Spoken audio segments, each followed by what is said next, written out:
There is a conversation that happens in anchorages all over the world, from the Caribbean to the Pacific, from Florida to the Mediterranean, and it rarely ends in agreement. Someone picks up a mooring ball, someone else drops their own anchor, and before long there are opinions being exchanged that nobody asked for. Anchoring versus mooring. People argue about this like it actually matters. And here is the thing, it does. But most of the arguments you hear miss the real point entirely.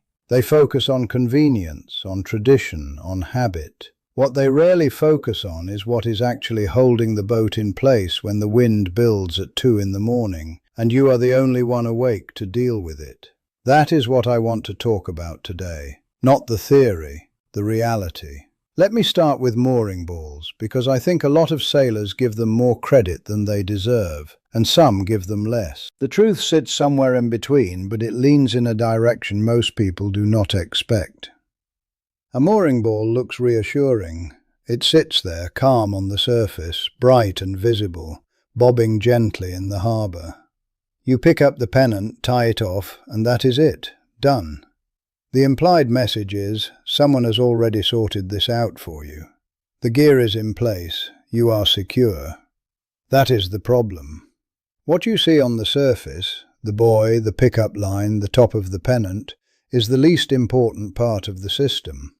What actually holds your boat in place is sitting on the seabed, and you have not seen it, cannot see it, and in most cases have no practical way of knowing when it was last inspected. A proper mooring system runs from that buoy down through a pennant, into chain, through swivels and shackles, down to heavier ground chain, and finally to whatever is anchoring the whole thing to the bottom, a block, a screw anchor, a heavy plate, something embedded in the seabed. Every one of those components is sitting in salt water, under constant load, dealing with corrosion, fatigue, and mechanical wear, year after year. And the parts that fail first are always the ones you cannot see from the deck. Chains rust from the inside out. Shackles weaken at the pin. Swivels seize and then crack under dynamic load. Ground tackle shifts in soft bottoms, especially after storms. Marine growth covers cracks and corrosion so effectively that even a diver doing a visual inspection can miss serious deterioration. Now, in a well-managed marina with a rigorous maintenance schedule, and those do exist, this is less of a concern. There are mooring fields in the Caribbean, in the Pacific, in parts of Florida and the Bahamas, where the equipment gets pulled, inspected, and replaced on a proper schedule. In those places, a mooring can be extremely reliable. You are trusting the system because the system has earned that trust. But not every mooring field operates that way. Private moorings in remote anchorages, seasonal buoys laid by boat clubs or local operators, inherited gear that nobody has taken full ownership of. These are a different story. The buoy gets repainted, the pennant gets replaced, because sailors can see when it is chafed. But the chain down below, the shackle at the ground tackle, that might not have been touched in years. This is not speculation. Mooring failures happen, and they happen regularly enough that experienced cruisers talk about them seriously. A boat goes on a mooring ball in an anchorage they have used before. Everything looks fine on the surface. The wind builds overnight, and in the morning the boat has dragged. Not because the anchor pulled out, but because something below the waterline finally let go. The lesson here is not that moorings are dangerous. It is that they should never be trusted without at least a basic inspection of what you can see, and a clear-eyed understanding that what you cannot see is where the real risk lives. Before picking up any mooring, experienced sailors take a few minutes. They look at the pennant for chafe, wear, and fatigue. They check the shackles and any visible chain sections. They assess the buoy itself, whether it looks properly maintained or like something that has been sitting there since the previous decade. And then they make a judgment call about whether they trust it enough to sleep on it. That judgment matters, because the buoy floating on the surface is not what is holding your boat. It is just the part you can reach. Now let us talk about why so many experienced cruisers still drop their own anchor, even when a mooring field is available. The short answer is control. But it is worth unpacking what that actually means in practice. When you anchor, every component of the holding system belongs to your boat. You chose the anchor. You know the condition of the chain. You have run it through your hands. You have seen the links. You know where the wear is. You know the shackles are moused. The swivel is serviceable. The windlass is functioning. You know all of this because you are the one responsible for it. And more importantly, you tested it 30 minutes ago when you backed down on it after setting. That is the part that matters most, and it is something mooring balls fundamentally cannot offer you. When you set your own anchor and apply load to confirm it is holding, you get immediate, direct feedback. The chain tightens, the boat stops moving, the GPS position stays steady.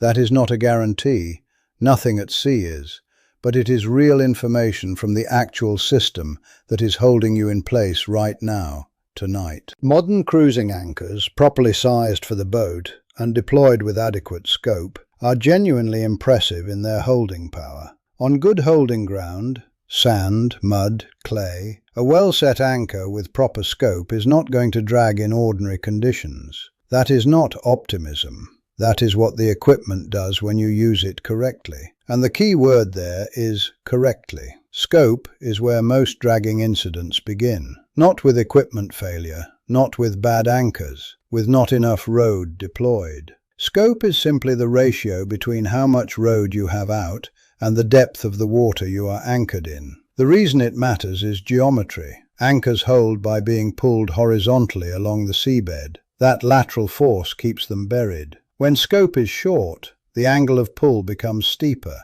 Instead of pulling the anchor sideways into the bottom, the road starts lifting upward. That upward force is what breaks anchors out of the seabed. In calm conditions, short scope might appear to work. The boat sits quietly, minimal load on the system, everything seems fine. Then the wind builds at midnight, the load on the road increases sharply, and the anchor that was barely holding in calm conditions starts to move. That is not a failure of the anchor, that is a failure of setup.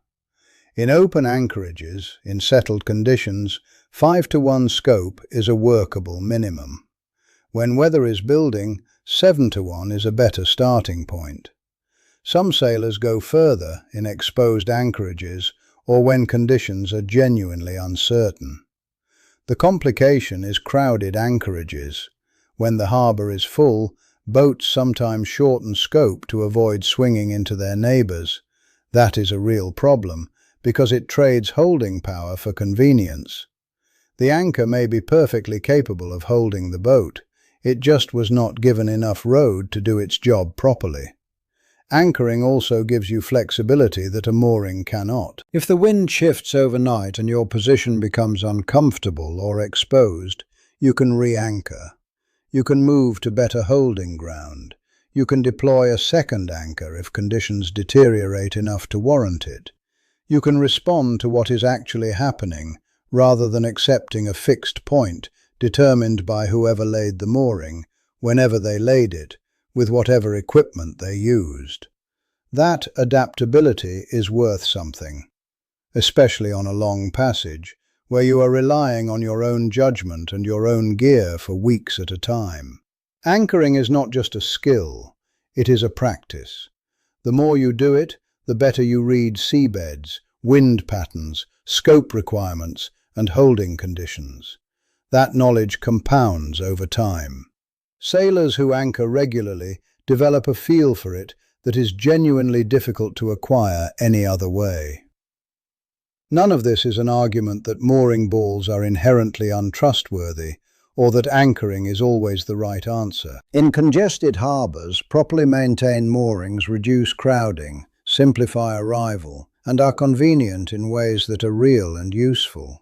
In some anchorages, particularly in marine parks or places where the seabed is fragile, mooring balls are the environmentally responsible option, and the holding is known to be solid. The point is not to avoid moorings. The point is to think about what is actually holding your boat before you go to sleep on it. An experienced sailor does not look at a mooring ball and see security because of how it looks. He looks at it and starts thinking about the chain below the waterline, when it was last inspected, how long it has been carrying load, and whether he wants to trust his boat to something he cannot verify.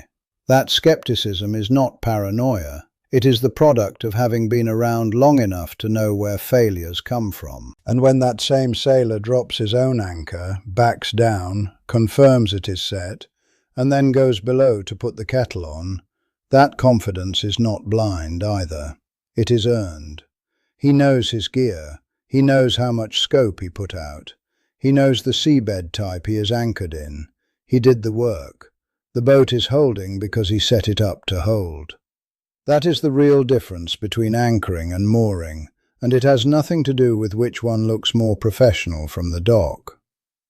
If you have strong opinions about this from real experience, if you have seen a mooring fail, or you have dragged an anchor in conditions you thought were manageable, or you have found a mooring field that genuinely earns its reputation, I would like to hear about it in the comments.